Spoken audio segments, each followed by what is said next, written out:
Chapter 12. It's time to return to Hogwarts, and Hermione, Ron, Ginny and Molly were all watching Harry, expecting him to do something, and it creeped him out. "Harry, mate, come sit with us." Ron motioned for Harry to sit with Hermione, Ginny and himself. "Sorry, Ronnikins, we are stealing him now." The twins took Harry's arm and brought him to the back where the teachers, who were assigned to watch the students on the train, sat. "Professor Malfoy?" The twins smirked and then shoved Harry into the compartment before heading off to find their Draco. "Professor?" Harry smiled as he saw the glamour fall, and Sirius stood before him. "Siri!" Harry climbed into Sirius's lap and kissed him all over his face. Harry hadn't seen Sirius's Professor glamour, and it was good. He hadn't even recognized his mate, and they had been together for months. "Once we get to Hogwarts, it will be you, Fred, George, Neville, and Luna that will be resorted. After the first years, of course." Sirius chuckled at his mate as he searched his pockets for a blood pop. "Right here, pup." Sirius kissed Harry before giving him the treat. Harry had that obsession with the blood pops like Lucius. Yes, the big bad Lord Malfoy loved blood pops, and had them everywhere in the mansion. "I love you, Siri." Harry kissed his mate before settling down to eat the sweet, and then the twins came in with Draco, followed by Neville and Luna. "Hello, Harry." She hugged him and then sat next to Neville. The twins are scary. Neville was shaking and then squeaked when Fred moved the boy over so that Draco could be more comfortable. They are not that scary. They were doing that for the benefit of Weasel, Horweasel, and Mudblood, Draco said, and then was kissed by the twins. They put him on their laps, and by now Draco was used to it. "So they were bothering you?" Harry asked his friends. "No, they were trying to escape the Nargles. They failed. Too many Raxburts." Luna's dreamy voice filled the compartment as she talked about what she had dreamed, and one of the things she mentioned was Tom's return. "I hate to say this, pup, but we are close to Hogwarts. You need to change into your robes." Sirius brought Harry to the bathroom in the teacher's section and changed Harry's robes for him. "I love you, pup. All of you." Sirius kissed Harry's bare shoulder, then his neck, and then his mouth. "I love you too, Sirius. The best mate." Harry kissed one of Sirius's tattoos and realized he had a new one.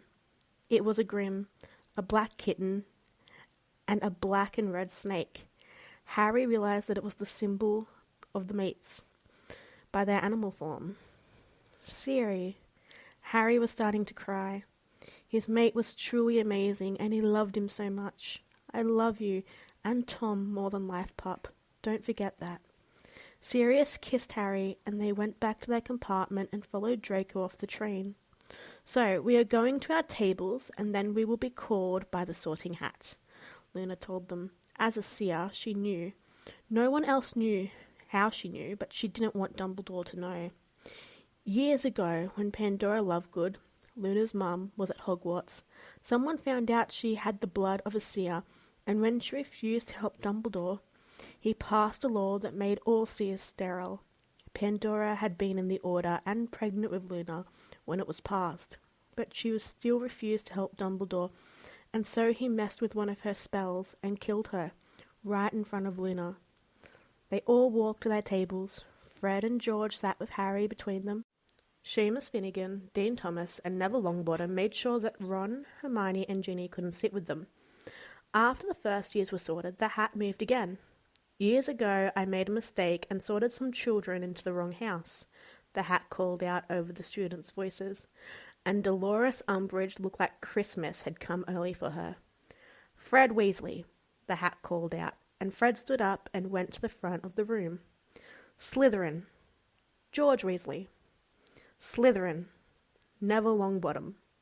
"Slytherin." "Luna Lovegood." "Slytherin." "Harry Potter." "No.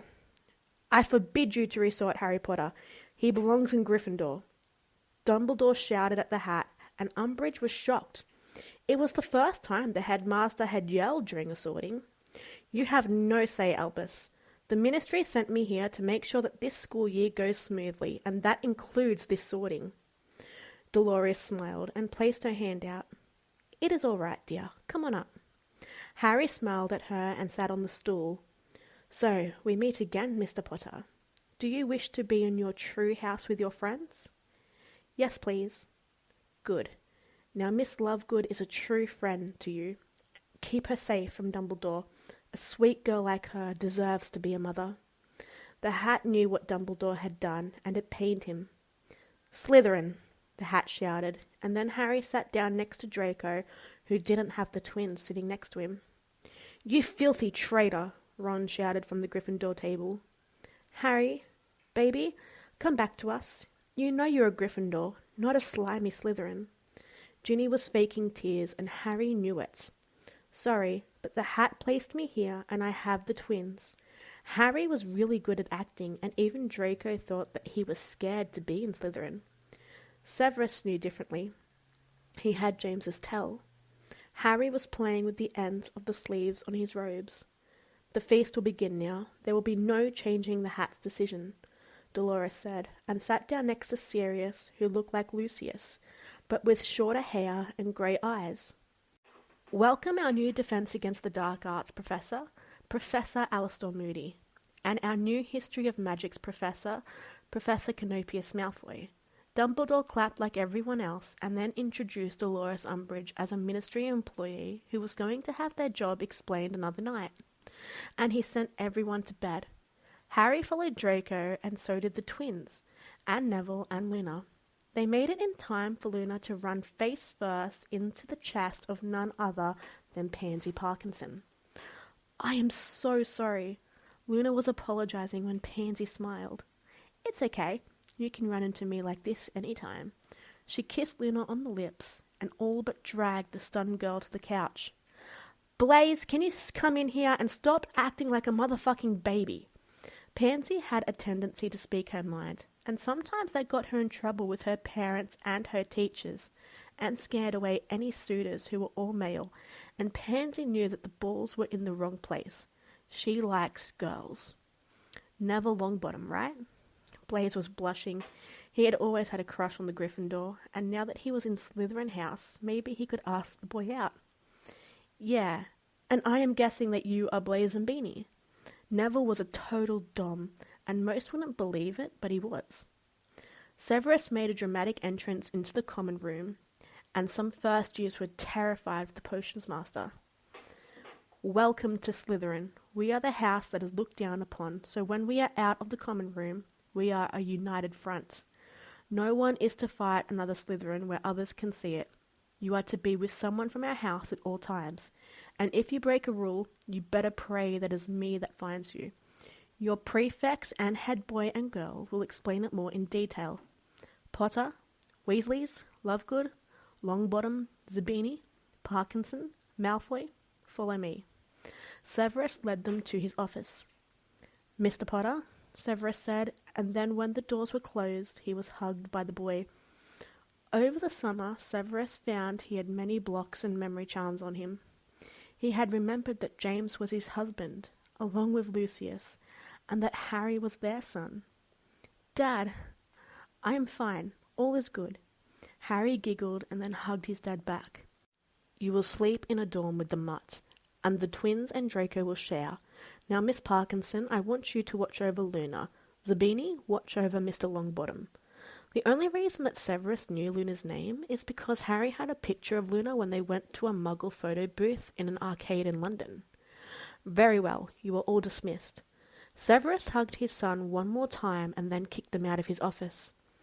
Dumbledore was going to pay for taking his son to live with those awful Muggles, and when the Dark Lord rises and finds out, Dumbledore will lose the influence he has.